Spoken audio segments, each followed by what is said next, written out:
Hi, and welcome to this live reading from Fashionably Fake by Morgana Bevan, and this is presented by Itsy Bitsy Book Bits. Chapter 1, Roz. Jackson Levi was dead. Not literally, but if he knew what was good for him, he'd delete my number and retract his stupid statement. Us? In a relationship? No one would believe it. I'd woken up to 40 missed calls, 100 or more texts, and countless voicemails, most of them from Jackson fucking Levi.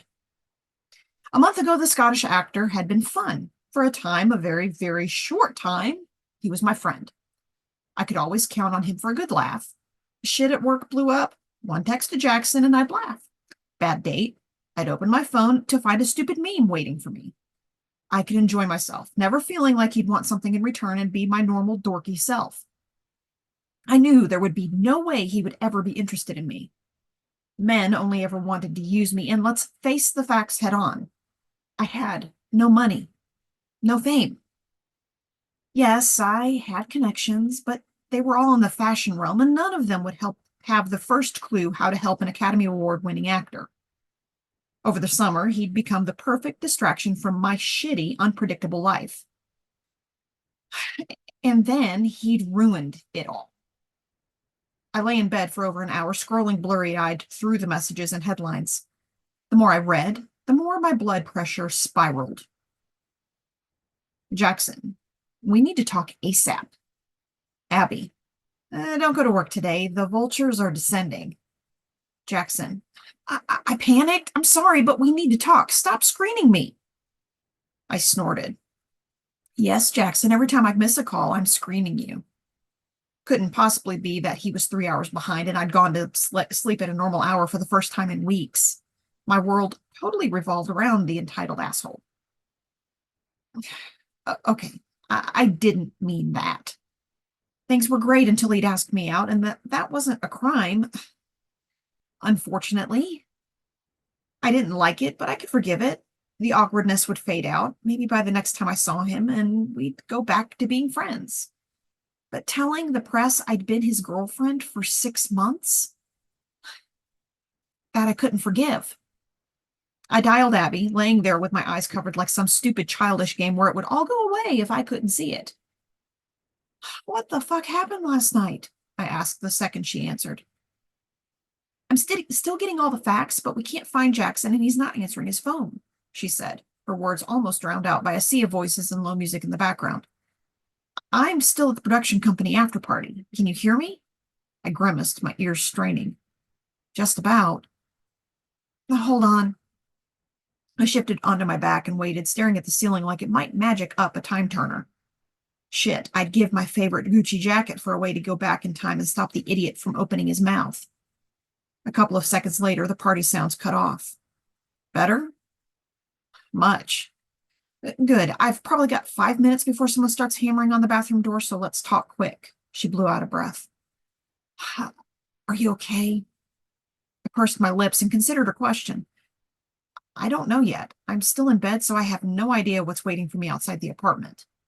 I rubbed at my eyes, tiredness hitting hard. It was unusual for me to see this side of 7 a.m. after a grueling month at Paris Fashion Week.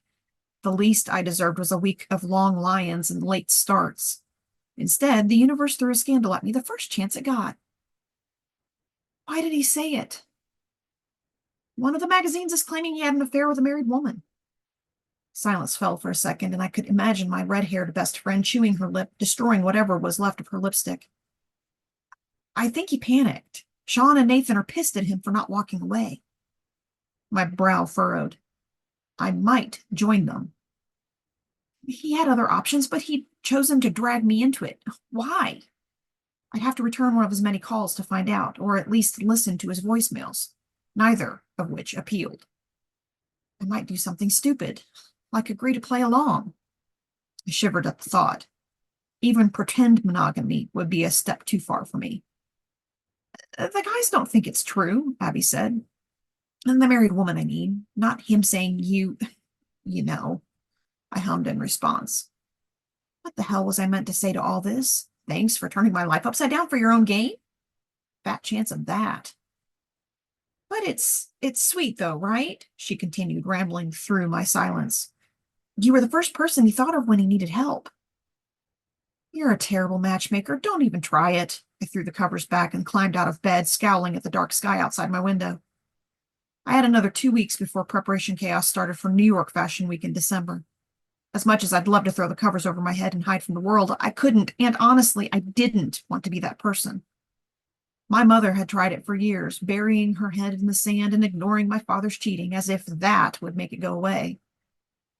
Abby went suspiciously silent. I might have pushed you at Finn, but that doesn't mean you need to return the favor, Abs. Jackson is my friend, I winced. What was my friend? Remember when you tried to set me up with the guy from your agency? She groaned. Oh, don't remind me. Oh, no, I think you need reminding. I stepped into the silent kitchen and flipped the coffee machine on. It had been 5 months since Eva moved to LA in June to be closer to Abby, and I still hadn't gotten used to it. Probably never would. The date went horribly. He threw every red flag in the book at me. I remember. You don't have to remind. And then, I said louder than necessary, he turned into a stalker. I leaned against the counter, staring at the peeling off white paint on the cabinet in the tiny kitchen. So tell me again how great your matchmaking skills are. She sighed. Fine, I'll keep it to myself. I nodded.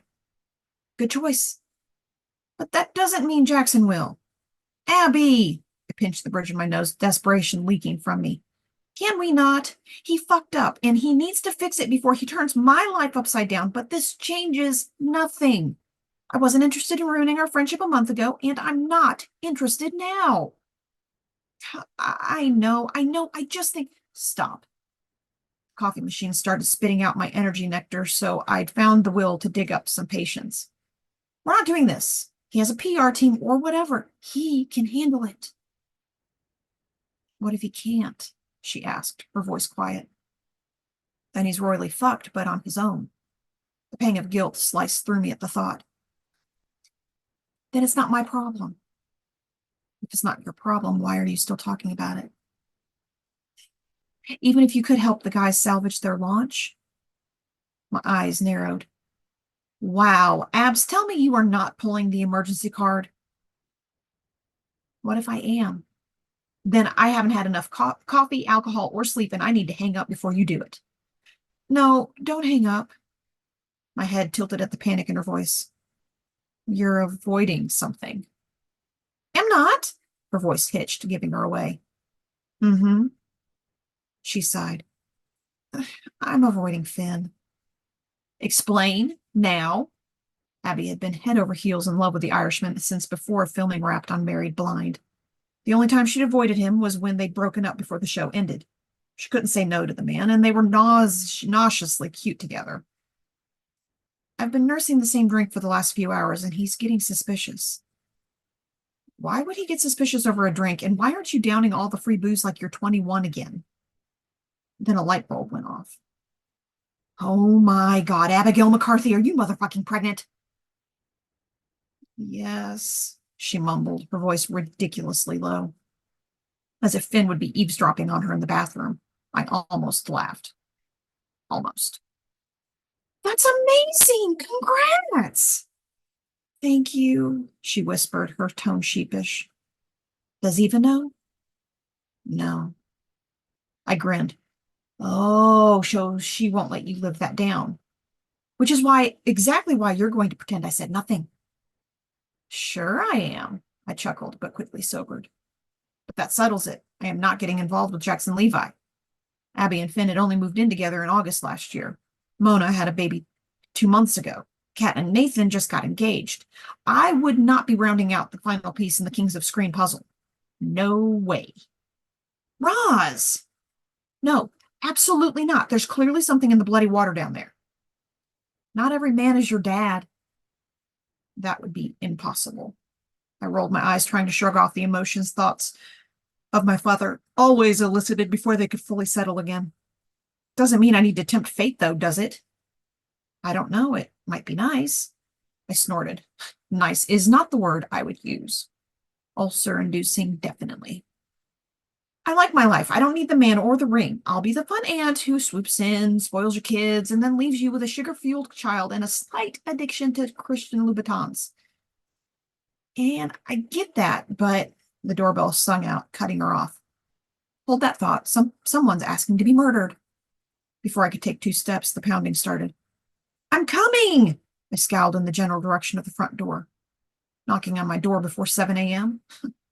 Definite death wish. The pounding continued, grating on my last nerve. To hell with stranger danger warnings.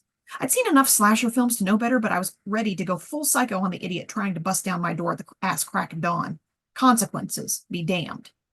I swung open the door. Just Jackson on my welcome mat, arm still raised to pound again.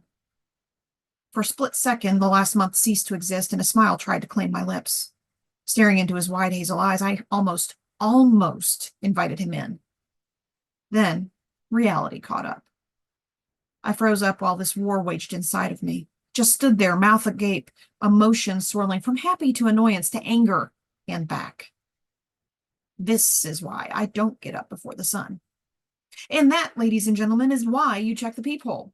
You never know who's going to darken your door. Axe murderers, religious zealots, the mob, or idiot actors who can't keep fiction separate from reality.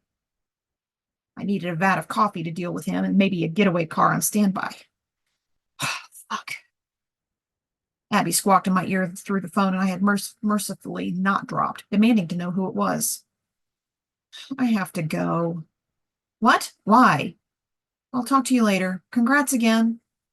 I hung up, never taking my eyes off the asshole smiling at me like he wasn't here to sweet-talk me into doing his bidding. Hell the fuck no. Why are you here?